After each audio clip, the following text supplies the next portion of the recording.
Ya, jadi hari ini tadi agenda sidang kasus bullying dan kekerasan di sekolah yang digelar di Pengadilan Negeri Jakarta Selatan adalah mendengarkan pledoi atau pembelaan dari pihak anak pelaku. Ya, tadi disampaikan oleh kuasa hukum daripada anak pelaku sendiri bahwa memang dia sudah mengakui perbuatannya dan dia menyesali perbuatannya dan dia berjanji untuk tidak melakukan perbuatannya yang serupa di kemudian hari.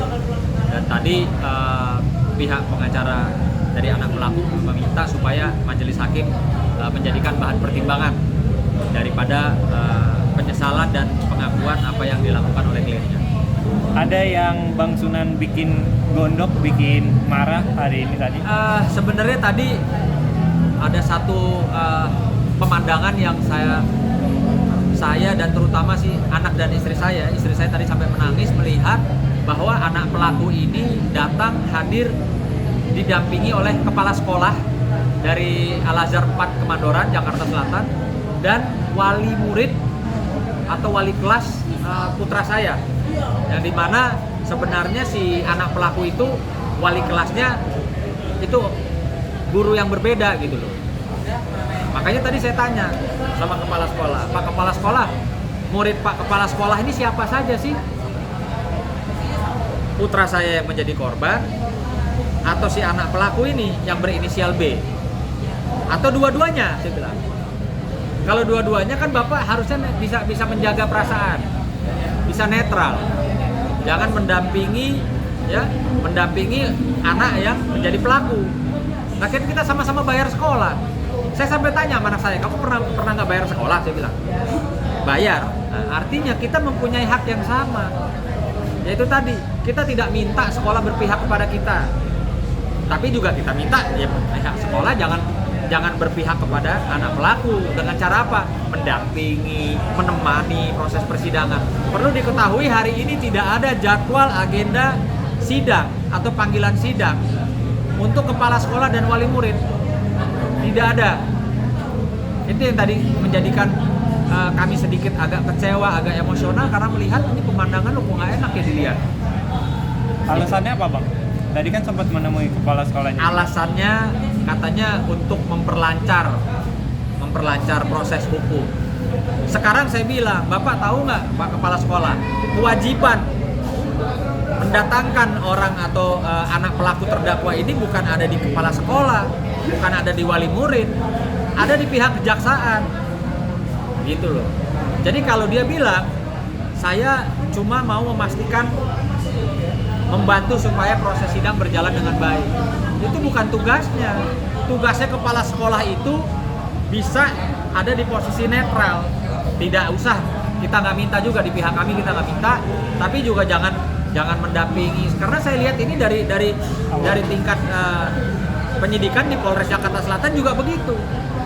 Ya, pada saat anak itu ditetapkan sebagai tersangka anak pelaku, kepala sekolah itu malah istilahnya merangkul atau memberikan supportnya kepada si anak pelaku. Sementara istri saya sama anak saya yang menjadi korban melihatnya, loh kan saya yang korban ya, kok bukan saya yang dipeluk, kasarnya begitu loh. Walaupun anak saya nggak pernah minta. Tapi ini kan ada apa ya? Ada kejadian-kejadian yang seharusnya tidak pantas kami lihat. Tapi selama ini udah melakukan apa untuk korban yang dalam kutip ada Bang, udah melakukan apa kepala sekolah ini?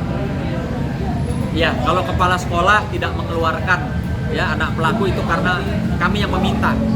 Kami meminta supaya anak ini nggak perlu lah sampai dikeluarkan di sekolah, biar dia tetap bisa sekolah.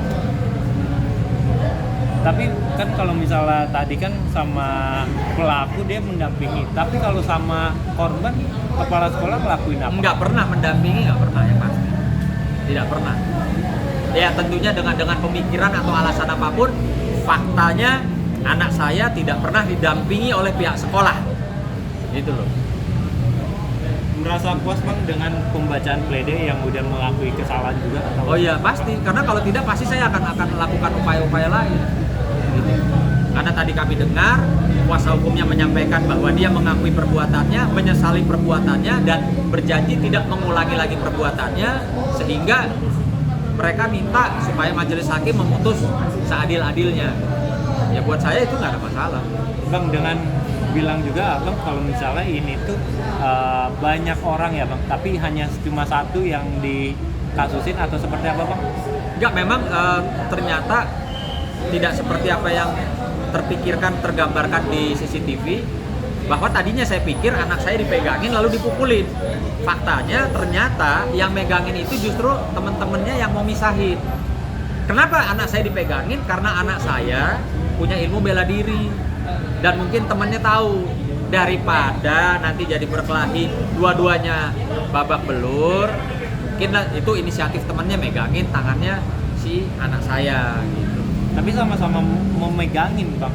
Ya, Sama-sama memegangi, bukan dipegangin anaknya Bang Sunan sendiri. betul. Jadi dua-duanya dipegangin. Oke. Tapi karena anak pelaku ini entah bagaimana brutalnya, dia melepaskan diri dan kembali lagi nyerang. Gitu loh. Sementara anak saya melakukan pembelaan diri, ya, melakukan melayangkan pukulannya, sudah keburu dipisah gitu. Dan kabarnya juga ini dianggap hanya keisengan anak doang ya Bang. Nggak apa-apa kalau memang ada orang yang berpikir bahwa kasus-kasus bullying atau kekerasan di sekolah itu hal yang biasa, saya malah lebih senang. Bener ya, kita nggak usah main hukum, kita adu aja anak kita tonton. Kalau perlu taruhan, yang kalah ya sudah gitu loh. Makanya gimana sih gitu, maunya gimana? Kalau kelakuan anak-anak bullying, kekerasan, mukul temannya dianggap biasa, ya sudah, kita nggak usah main hukum, kita adu aja, kita tonton sama-sama. Saya malah lebih seneng, jujur, karena waktu pertama kali kejadian, saya yang menyatakan seperti itu. Kenapa saya menyatakan kita adu aja anak kita? Karena ada pihak yang menyampaikan di situ, disaksikan ada pihak kepolisian, kepala sekolah, wali murid, dan para murid. Pak, ini kan biasa kenakalan anak-anak. Oh ya, kalau dianggap biasa, jadi adu aja depan kita nonton. Saya malah lebih seneng, nggak perlu panjang-panjang proses hukum. Gitu. Makanya ke depan saya sudah sampaikan kepada putra saya, nah kalau kamu digituin orang, kali ini ayah bilang nggak usah pakai sabar, sikat. Nggak apa-apa, sama-sama babak belur nggak apa-apa. Gitu loh. Kalau mau lapor, sama-sama lapor, sama-sama masuk penjara, di dalam bisa berantem lagi, nggak ada masalah gitu loh. Gitu. Intinya kita mau lihat bullying ini, kekerasan di sekolah mau dibawa kemana. Kalau mau dianggap biasa, ya nggak apa-apa. Gitu loh. Kalau mau diedukasi secara hukum atau diambil langkah-langkah hukum, ya memang sudah sepertinya seharusnya seperti itu. Agar supaya apa? Tidak ada lagi korban yang harus meninggal dunia. Tidak ada lagi korban-korban yang secara psikisnya sampai punya niat mau bunuh diri. Kemarin di sekolah anak saya, perempuan ada yang menyatakan saya sampai pengen bunuh diri. Karena apa? Karena dibully. Gitu. Dan faktanya ada yang bunuh diri ya sampai meninggal akibat dibully. Ada juga yang meninggal akibat dianiaya. Ini kan sudah darurat begitu. Artinya harus ada apa Bang, konsen dari sekolah sendiri? Yang atau pasti bukan tugas hanya sekolah atau polisi atau orang tua murid.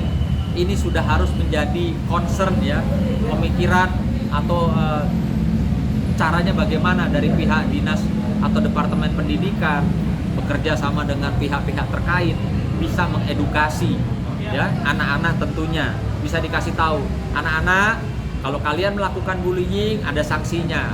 Kalau kalian menganiaya, mukulin teman-teman, ada juga sanksinya secara hukum maupun secara administratif di sekolah. Gitu loh. Jadi ini sudah tanggung jawab kita semua bersama. Bukan hanya guru, polisi, atau pihak-pihak terkait, tapi sudah menjadi tanggung jawab kita semua. Bang, terakhir agenda selanjutnya apa berarti Bang? Agenda selanjutnya besok hari Kamis, insya Allah putusan.